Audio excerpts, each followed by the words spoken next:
피청구인은 2024년 12월 3일 심야에 우리 대한민국 국민이 피와 목숨을 바쳐 지켜온 민주헌정 질서를 무참하게 짓밟았습니다. 1987년 헌법 개정 이후 대한민국 국민은 민주공화국의 이념과 원칙을 더욱 공고히 하여 왔습니다. 세계가 대한민국의 민주주의를 칭송하였습니다. 감히 현직 대통령에 의한 헌법 파괴와 민주공화국 전복 행위가 있을 것이라고는 꿈에도 생각하지 못했습니다. 그런데 2024년 12월 33일 밤 10시 23분경 한 해가 저무는 그날 밤 피청구는 정규 방송을 중단시키고 나타나 국민 앞에 마주 앉아서 비상계엄 선포 담화문을 낭독하는 장면을 시청하도록 강요했습니다. 그 순간 우리는 여기저기 전화했고 이후 거의 모든 국민이 집에서, 식당에서, 길거리에서, TV나 휴대전화로 비상계엄 전개 상황을 실시간으로 시청하였습니다. 어떤 이들은 국회의사당으로 달려갔습니다. 피청구인은 담화에서 국회를 범죄자 집단의 소굴, 자유민주 체제를 붕괴시키는 괴물이라고 단정하였습니다. 파렴치한 종국 반국가 세력, 폐악질을 일삼는 망국의 원흉 반국가 세력을 반드시 일거에 척결하겠다고 결기를 보이기도 했습니다. 우리는 대한민국 국군이 완전 무장을 하고 헬기로 국회에 착륙하는 장면을 지켜봤습니다. 무장군인은 유리창문을 깨부수고 국회의사당에 난입했습니다. 경찰은 국회의원 출입까지 막아서면서 국회를 봉쇄했습니다. 시민들은 국회 밖에서 경찰에 맞섰습니다. 국회 안에서는 몸으로 심지어는 소화기 분말을 분사해서 내부에 진입한 무장군인의 본회의장 출입을 저지했습니다. 한마디로 영화나 드라마에서도 볼 수 없었던 초현실적인 장면들이었습니다. 동시에 생중계되는 국회의사당 본회의장은 긴박한 바깥사정과는 달리 차분했습니다. 국회의장은 절차 준수를 강조하였습니다. 본회의장 안팎을 동시에 지켜보고 있는 국민은 저러다 저지선이 뚫리면 어쩌나 하면서 초조하게 애타게 지켜봐야만 했습니다. 여기에 더하여 계엄군이 중앙선거관리위원회, 과천청사 등을 봉쇄, 점거하고 선거정보센터에 무단 침입하였으며 직원들의 휴대전화를 빼앗았다는 사실이 드러났습니다.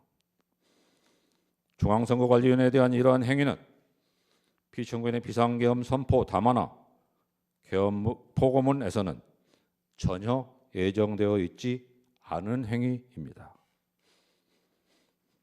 국회의장, 여당 및 야당 대표, 전직 대법원장, 언론인 등을 체포 감금하려 계획했던 사실이 밝혀졌고 피청구인이 직접 나서서 계엄군의 국회 진입과 국회의 계엄 해제 결의 저지를 명령 지휘하였다는 증언과 진술이 잇따랐습니다. 현장에 동원된 군인과 경찰 병력이 수천 명에 이르렀습니다. 육군 최정예 부대인 특수전사령부, 수도방위사령부, 대군사정보 수집부대인 정보사령부, 군사보안, 군 방첩 및 군에 관한 정보의 수집 처리 등에 관한 업무를 수행하는 국군 방첩사령부 등 우리 국군의 핵심 전력을 동원하였습니다. 한마디로 대한민국 헌법 파괴 행위이자 민주공화국 전복 행위입니다. 비상계엄 선포를 전후한 피천군의 인식과 언행에 대하여 한 말씀 드리겠습니다. 피천구인은 여소야대 정국에서 대통령에 당선되었습니다. 표차는 0.73%, 초박빙이었습니다. 그럼에도 피천구인은 다수당인 야당의 존재를 인정하지 않고 무시하였습니다. 현실적이거나 잠재적인 정적 제거에 몰두하였습니다. 자신과 소속을 같이 하고 있는 집권 여당 내부 인사도 예외가 아니었습니다. 집권 여당은 작년 국회의원 총선에서도 참패하였습니다. 참패의 원인으로는 피천구인의 총선 기간 중 여러 언행이 지목되었습니다. 깊은 성찰에 터잡은 다수 야당과의 협치만이 피천구인 자신이 생존할 수 있는 유일한 선택지였습니다.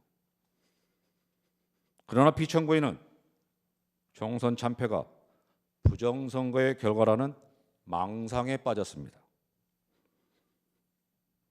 다수 야당이 이끄는 국회가 대한민국의 헌정 질서를 짓밟고 정당한 국가기관을 교란시키는 내란을 획책하는 명백한 반국가 행위를 자행한다고 소리를 높입니다. 적반하장입니다. 피천구인이 듣기 싫은 소리는 입틀막으로 듣지 않고 듣고 싶고 보고 싶은 것만 골라 보고 들은 결과입니다. 피천구는 2024년 12월 12일 담화에서 병력을 국회에 투입한 이유는 거대 야당의 망국적 행태를 상징적으로 알리고 질서유지를 하기 위한 것이지 국회를 해산하거나 기능을 마비시키려는 것이 아니다.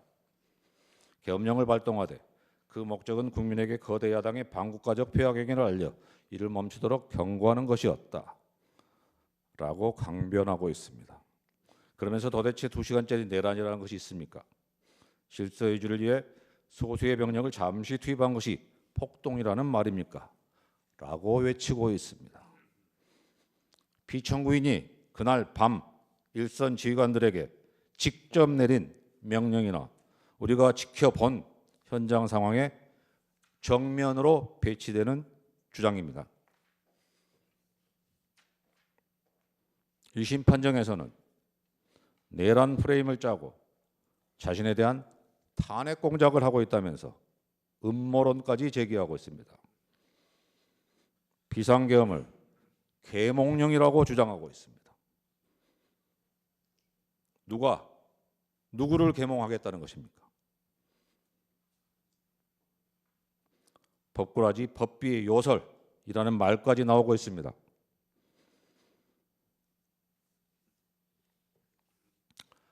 그래서 우리는 피천구인에게서 이승만, 박정희, 전두환을 연상할 수밖에 없는 것입니다. 피천구는 자신의 지시 한마디가 헌법이 되는 세상을 만들고자 한 것입니다. 국가를 사유화하고 대한민국 헌법 위에 군림하고자 하였습니다. 우리는 이것을 독재라고 부릅니다. 피천군이 비상계엄을 선포하는 그 순간 피천구인은 더 이상 민주공화국 대한민국의 대통령이기를 스스로 포기한 것입니다.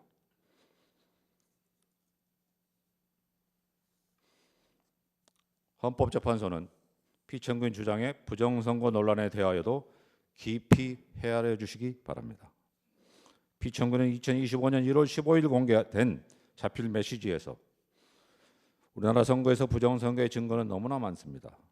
칼에 찔려 사망한 시신이 다수 발견되었는데 살인범을 특정하지 못했다고 해서 살인사건이 없었고 정상적인 자연사라 우길 수 없는 것입니다. 라고 주장하고 있습니다. 선거에 의하여 당선된 대한민국 대통령이라면 도저히 입에 담을 수 없는 말입니다. 부정선거가 권력을 가진 자에 의하여 자행되었다는 역사적 사실에도 반합니다. 대의 명분으로 삼았던 거창한 구호는 사라지고 부정선거 의혹 규명, 선거 시스템 점검이 비상계엄 선포의 목적이라고 이야기하고 있습니다.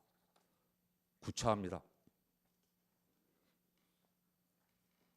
여기서 잠시 과거 어느 헌법재판관의 말씀을 살펴보겠습니다. 이 사건 탄핵 심판은 보수와 진보라는 이념의 문제가 아니라 헌법적 가치를 실현하고 헌법 질서를 수호하는 문제이다. 그리고 이 사건 탄핵 심판은 단순히 대통령의 과거 행위의 위법과 파면 여부만을 판단하는 것이 아니라 미래 대한민국이 지향해야 할 헌법적 가치와 질서의 규범적 표준을 설정하는 것이기도 하다. 이것은 박근혜 전 대통령에 대한 탄핵사건 결정문의 보충 의견입니다. 맞는 말씀입니다. 헌법재판소의 결정은 주문도 중요하지만 결정 이후에 담겨있는 내용도 중요합니다. 우리가 구현하고자 하는 헌법 가치를 담고 있기 때문입니다. 결정문은 민주공화국 대한민국의 민주주의를 한 단계 승화시키고 대한민국이 나아가야 할 방향을 제시하여야 합니다. 이번 기회에 망국적인 역병인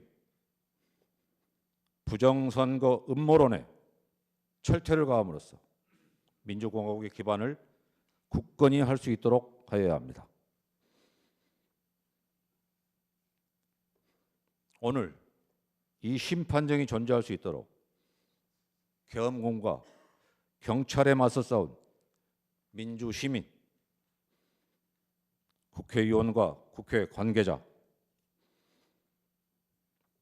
부당한 지시와 명령을 거부한 정의로운 군인들에 대하여 저희 헌법재판소가 할 수 있는 최소한의 보답이라고 할 것입니다.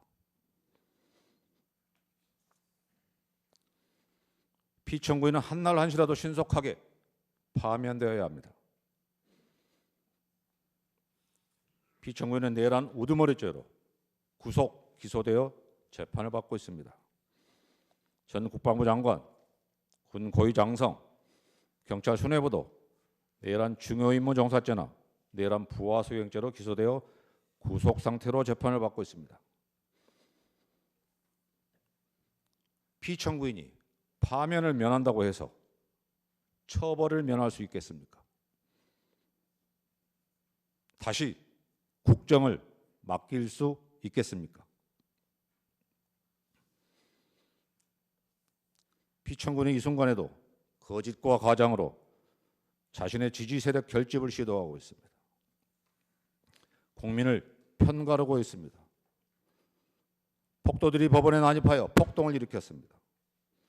어떤 국회의원은 헌법재판소를 해체하여야 한다고 주장하고 있고 국가인권위원회 위원이라는 사람이 헌법재판소를 두들겨 부수어 흔적도 남김없이 없애버려야 한다고 선동하고 있습니다.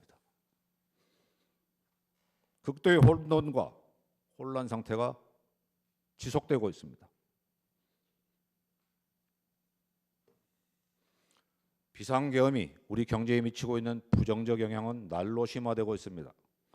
소비는 위축되고 경제는 회복하기 어려운 상태로 가고 있으며 치솟은 환율은 제자리를 찾지 못하고 있습니다. 국제사회의 우려도 커지고 있습니다. 하루하루가 고통스럽습니다. 이게 나라입니까? 라는 절망의 목소리가 귓가를 맴돌고 있습니다. 피청구인이 선포한 비상계엄이 지금까지 계속되고 있다면 우리는 어떤 장면들을 목격하고 있을까요? 피청군이 복귀한다면 제2, 제3의 비상계엄을 선포하지 않을 것이라고 누가 보장할 수 있겠습니까? 국민과 더불어 재판부의 현명한 판단을 악망합니다.